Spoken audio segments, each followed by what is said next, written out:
Hello, I'm Larry Clemens with the Nature Conservancy. I've worked with the Nature Conservancy for the past 20 years. It's the world's largest conservation organization. We work all across the United States and in 35 different countries around the world. We do our work by conserving habitat that our species and natural communities need to survive in. One of the habitats is water and our water systems. Many species occur in those systems that are very much under threat, and so therefore in the past 20 years we've worked a lot with agriculture to reduce threats from agriculture and even urban areas in their runoff and sedimentation.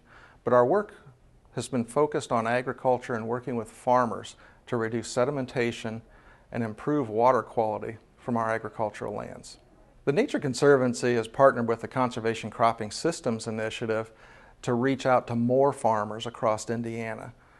The CCSI has a level of expertise and a partnership that really gets us to scale here in our state. And we talk about conservation with farming in a systems approach so that we're not implementing just individual practices, but we're implementing a system of conservation practices that leads to improved water quality, but also improved productivity of the individual farmers that are working in this system. So we're very proud to support this program.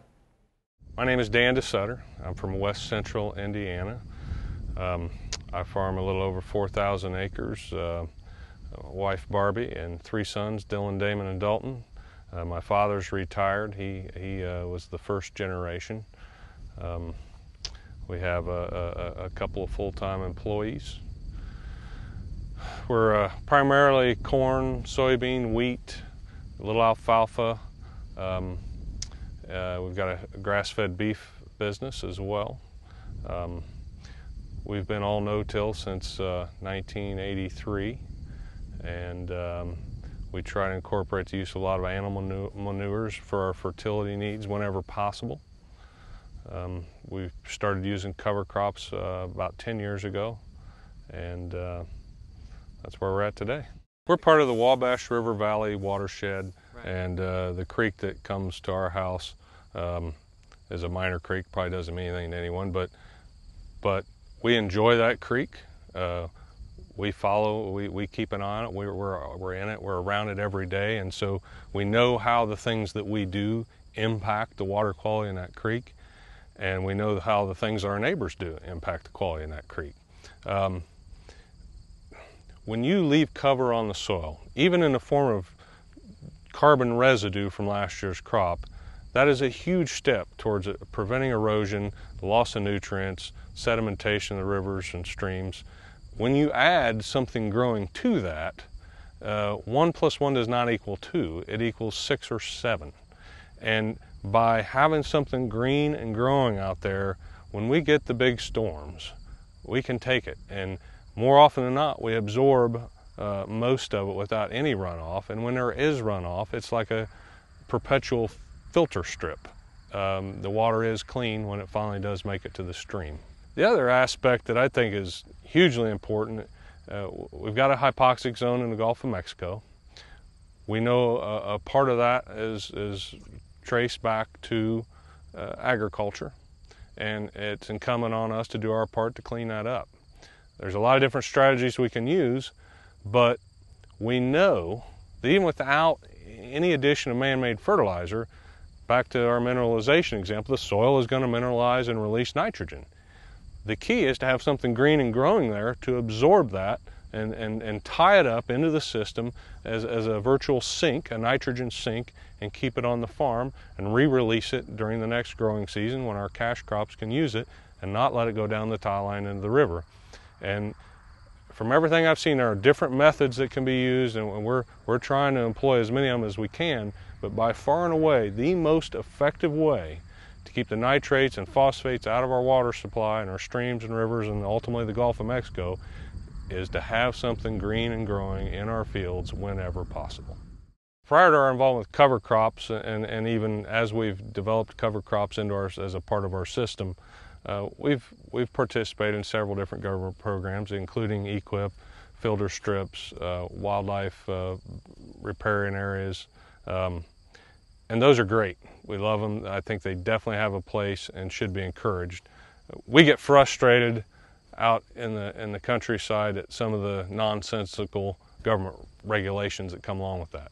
For instance, whenever we take an area out into CRP, we try to establish warm season grasses. They're very wildlife friendly. They bring a diversity to the ecology that we're after, and we want to see more wildlife. I enjoy the wildlife. It's very hard to get these established. Sometimes it takes 2-3 years to get a good stand of warm season grasses again. And then we're asked by the government to come in year 4 or 5 of our 10-year contract and spray it or disc it or something else to completely destroy the stand of this warm season grass, this prairie grass that's now becoming vital on its own. It just doesn't make any sense. So I know that there's good intent there, but we really need to look hard at how we manage these things and how we ask farmers to manage them, because I think we're losing a lot of the benefit. Even though we try to do everything we can to increase our infiltration rates and to get water to soak into the soil, there are still times, due to the topography and the amount of water in a watershed and the slope of the land, that we're forced to take more aggressive measures to keep that water movement from causing harm to the soil. And grass waterways are a big part of what we do in that situation. We have found that by improving our drainage and our infiltration rate, there are some waterways that we no longer need that we used to need. But there are still places where I would say we will always need a waterway to protect the soil and to keep soil from moving off the farm. On our farm, we think it's very important to make sure that we're not ever going to farm right up next to the stream bank or ditch bank. We always want to have a filter strip there. In a lot of places, that's where we've chosen to use warm season grasses to bring some diversity into the system. In others, we just maintain a nice stand of grass. A big part of what we do comes back to having healthy soil. To have a healthy ecosystem for all the plants and microbes and everything to operate at peak efficiency, we have to have oxygen. And one of the ways that we have to improve our soils to maximize that is to install drainage systems. Most of the soils we farm would not be very productive at all without tile drainage. We have been able to modify, because we have GPS now that's very accurate, it allows us to change the way we design and implement our drainage systems. In the old days, we drained up and down the slope because that was what was technologically feasible. We know that we're more efficient if we drain by going across the slope. The other big difference is that we're trying not to install our tile so deep. Our goal here, remember, is to maintain a 24-inch zone that's aerobic as much of the time as possible to keep all the microbes and roots healthy and happy and productive. We don't want, and it's counterproductive if you look at data, to have tile deeper than that, because it just takes away water that we may need later in the season. So now that we have the technological capability to do tile on contours and the ability to maintain grade and be able to design systems such, we don't have straight lines anymore. We've got crooked lines. We're following the topography of the soil, and that really allows us to keep that zone productive without taking away a resource that we may need later in the season.